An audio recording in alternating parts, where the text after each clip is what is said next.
cette vidéo, nous allons apprendre à déterminer les coordonnées d'un projeté orthogonal sur une droite. Alors on pourrait déjà rappeler par une petite figure qu'est-ce que c'est que le projeté orthogonal d'un point sur une droite. Alors on se donne un point A et une droite D. Ici on est dans le plan mais la démarche est exactement la même dans l'espace. Si on veut construire le projeté orthogonal du point A sur la droite D, eh bien il suffit de construire la perpendiculaire à la droite D passant par A. Eh bien le projeté orthogonal du point A sur la droite D, c'est tout simplement l'intersection de cette perpendiculaire tracée en rouge avec la droite D. Alors, qu'en est-il dans notre exercice? On nous donne une droite D, qui est définie par sa représentation paramétrique. On nous donne un point A, qui est évidemment défini par ses coordonnées. Et on nous demande de déterminer les coordonnées du projeté orthogonal, qu'on va appeler H, du point A sur la droite D. Donc, on a notre droite D ici, et on a notre point A, et on projette orthogonalement notre point A sur la droite D. On obtient là un point H. On le voit là schématisé. Et ce qu'on va faire, c'est qu'on va introduire un nouvel objet mathématique. On va introduire un plan P qui est schématisé ici en bleu. Définissons ce plan P.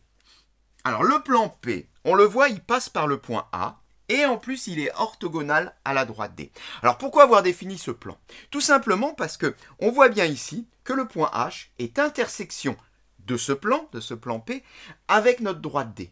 Et s'il est intersection, pour déterminer les coordonnées de notre point H, c'est comme ça qu'on veut faire ici, eh bien, il suffira de résoudre une petite équation. On va être plutôt un système d'équations. On va être amené à algébriser notre problème pour trouver les coordonnées du point H.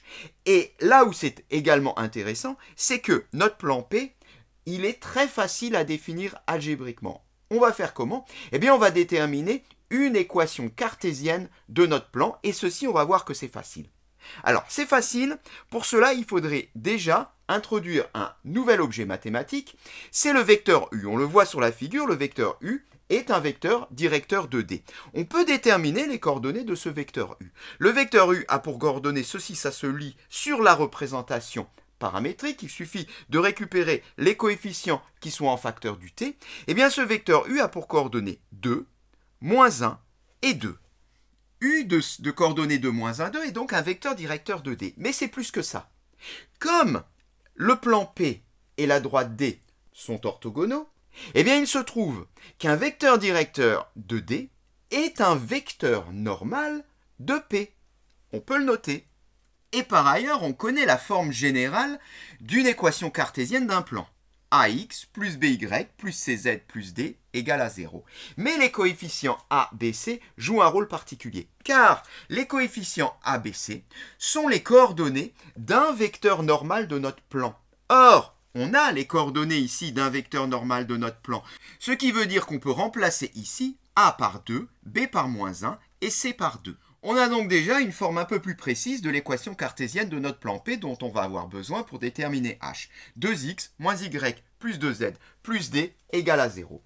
Eh bien, si on arrivait à déterminer la valeur de d, on aurait carrément là une équation cartésienne de notre plan. Et pour cela, eh bien, on va utiliser le point A. On sait que le point A appartient au plan P, ce qui signifie que les coordonnées du point A vérifient l'équation de notre plan P. On peut donc remplacer x, y, z par les coordonnées de A. Alors, ça nous donne 2 multiplié par 3 moins 5 plus 2 multiplié par 4 plus d égale 0. Eh bien là, on voit une petite équation très simple d'inconnu d. On va donc pouvoir en déduire la valeur de d.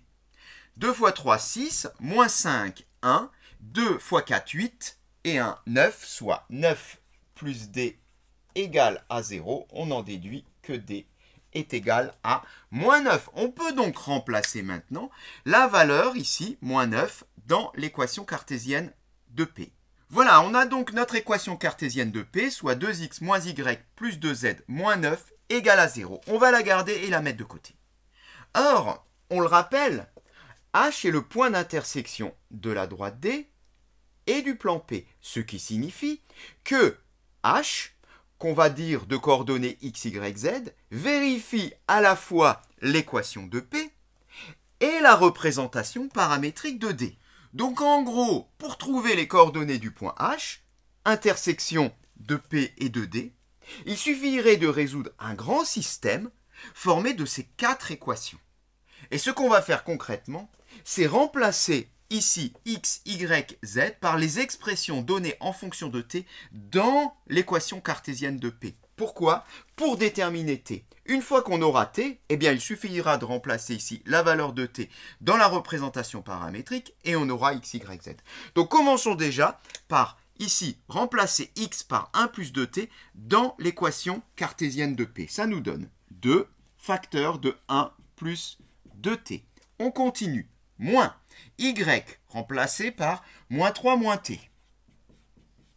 On poursuit avec z, plus 2 fois z qui vaut 20 plus 2t. Et attention, on n'oublie pas moins 9 à la fin de l'équation cartésienne. Tout ceci, ça fait 0.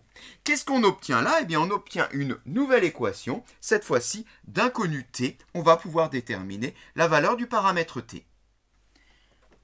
2 plus 4t, plus 3 plus t, et enfin plus 40 plus 4t, moins 9, ceci est toujours égal à 0.